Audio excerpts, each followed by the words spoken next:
ಕ್ರಿಯಾಶೀಲರು ಇನ್ನು ಈ ನಾಡಿನಲ್ಲಿ ಅದ್ಭುತವಾಗಿರುವಂತಹ ಕ್ರಾಂತಿಯನ್ನ, ಧಾರ್ಮಿಕವಾಗಿರುವಂತಹ ಕ್ರಾಂತಿಯನ್ನು ಮಾಡುವಂತ ಹುಮ್ಮಸ್ಸನ್ನು ಇಟ್ಕೊಂಡು ಇವತ್ತು ಮುನ್ನುಗ್ತಾ ಇದ್ದಾರೆ ಅಂತ ಪರಮ ಪೂಜ್ಯರ ನೇತೃತ್ವದಲ್ಲಿ ಈ ಮಠ ನಡೀತಾ ಇದೆ.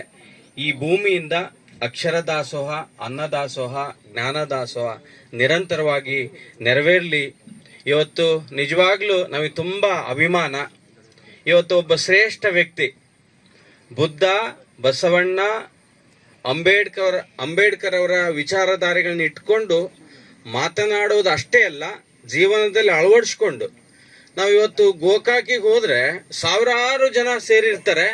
ಆ ಸಾವಿರಾರು ಜನಗಳನ್ನ ಬಹಳ ಪ್ರೀತಿಯಿಂದ, ಕರುಣೆ, ಕಕ್ಕುಲತೆಯಿಂದ ಮಾತನಾಡಿಸ್ತಾ ಪ್ರತಿಯೊಬ್ಬರ ಅಗತ್ಯತೆಯನ್ನ, ಪ್ರತಿಯೊಬ್ಬರ ವಿಶೇಷವಾಗಿರುವಂತ ಕಾಳಜಿಯನ್ನ ಇಟ್ಕೊಂಡು ಪ್ರತಿಯೊಬ್ಬರಿಗೂ ಸೇವೆಯನ್ನು ಮಾಡ್ತಾ ಇರುವಂತ ಇವತ್ತು ಸತೀಶಣ್ಣ ಜಾರಕಿಹೊಳಿ ಅವರು ಅವರ ಕಾರ್ಯಕ್ಷಮತೆ, ಅವರ ಅದ್ಭುತವಾಗಿರುವಂತ ಕರ್ತೃತ್ವ ಶಕ್ತಿ ಜೊತೆಗೆ ಆಕರ್ಷಕವಾಗಿರುವಂತ ವ್ಯಕ್ತಿತ್ವ ನಿಜವಾಗ್ಲೂ ಇವತ್ತಿನ ರಾಜಕಾರಣಿಗಳಿಗೆ ಇವತ್ತು ಆದರ್ಶ.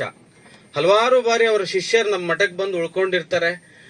ಅವರು ಮಾಡುವಂತ ಕೆಲಸ ಕಾರ್ಯ ಸಮಾಜದ ಕಡೆಯ ವ್ಯಕ್ತಿಯೂ ಕೂಡ ಅವರ ಟೀಮ್ ತಲುಪುತ್ತೆ. ಜೊತೆಗೆ ಒಂದ್ ಕಡೆ ಹಿಂಗೆ ಕಣ್ಣಾಡಿಸಿದ್ರೆ ಸಾಕು, ಇಲ್ಲೇನು ಶ್ರೇಷ್ಠತೆ ಇದೆ, ಇಲ್ಲೇನು ಸಮಸ್ಯೆ ಎಲ್ಲದನ್ನು ಕೂಡ ಅರ್ಥ ಮಾಡಿಕೊಂಡು ಇವತ್ತು ಜನಸಾಮಾನ್ಯರ ಸೇವೆಯನ್ನು ಮಾಡೋದ್ರ ಮೂಲಕವಾಗಿ ಇವತ್ತಿನ ರಾಜಕಾರಣಿಗಳಿಗೆ ಒಂದು ರೋಲ್ ಮಾಡಲ್ ನಮ್ಮ ಸತೀಶಣ್ಣ ಜಾರಕಿಹೊಳಿ ಅವರು. ಅಂತವರ ನೇತೃತ್ವದಲ್ಲಿ ಇವತ್ತು ಪರಮ ಪೂಜ್ಯರ ಮಠದ ಈ ನಿಜವಾದ ಭೂಮಿ ಪೂಜೆ ಇವತ್ತೇನೆ ಏನು ವೃಕ್ಷವನ್ನ ನೆಡೋದ್ರ ಮೂಲಕವಾಗಿ ಈ ಮಠ ಪ್ರಾರಂಭ ಆಗಿದೆ. ಇದು ಉತ್ತರೋತ್ತರವಾಗಿ ಬೆಳೀತದೆ. ಅಪ್ಪ ಮುರುಗೇಂದ್ರ ಶಿವಯೋಗಿಗಳು, ಬಂತನಾಳ ಶಿವಯೋಗಿಗಳ ಆಶೀರ್ವಾದ ಸದಾ ಇದ್ದೇ ಇರ್ತದೆ. ಮುಂದೊಂದು ದಿನ ನಮ್ಮ ಸತೀಶಣ್ಣ ಜಾರಕಿಹೊಳಿ ಅವರು ಮುಂದೆ ಮುಖ್ಯಮಂತ್ರಿಗಳಾಗಿ ಈ ಮಠದ ಉದ್ಘಾಟನೆ ಮಾಡುವಂತ ಕಾರ್ಯಕ್ರಮ ಇಲ್ಲಿ ನೆರವೇರಲಿ ಅಂತ ನಾನು ತುಂಬ ಹೃದಯದಿಂದ ಪ್ರಾಮಾಣಿಕವಾಗಿ ಆಶಿಸುತ್ತಾ ಸರ್ವರಿಗೂ ಶರಣಾರ್ಥಿ. ಸಮಯದ ಅಭಾವ, ಎಲ್ಲರೂ ನಮ್ಮ ಗಣ್ಯರು ಮಾತನಾಡೋರು ಇದ್ರು. ಆದ್ರೆ ಸಾಹೇಬ್ರು ಇನ್ನೊಂದು 2-3 ಫಂಕ್ಷನ್ಗಳನ್ನು ಅಟೆಂಡ್ ಮಾಡೋದ್ರಿಂದ ಮುಂದಿನ ಕಾರ್ಯಕ್ರಮಕ್ಕೆ ನಾವೆಲ್ಲ ಅವ್ರಿಗೆ ಅನಿ ಮಾಡಿಕೊಡೋಣ. ಇಷ್ಟೇ ಕೊನೆಯದಾಗಿ ಹೇಳೋದು, ಅವ್ರು ಸದಾ ನಮ್ಮ ಬೆನ್ನೆಲುಬಾಗಿರ್ಲಿ.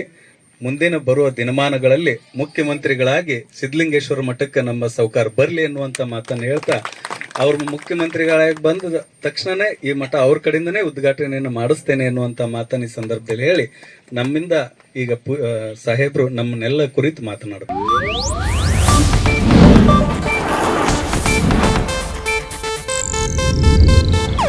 ಇದು ಏಷ್ಯಾನೆಟ್ ನ್ಯೂಸ್ ನೆಟ್ವರ್ಕ್ ಪ್ರಸ್ತುತಿ.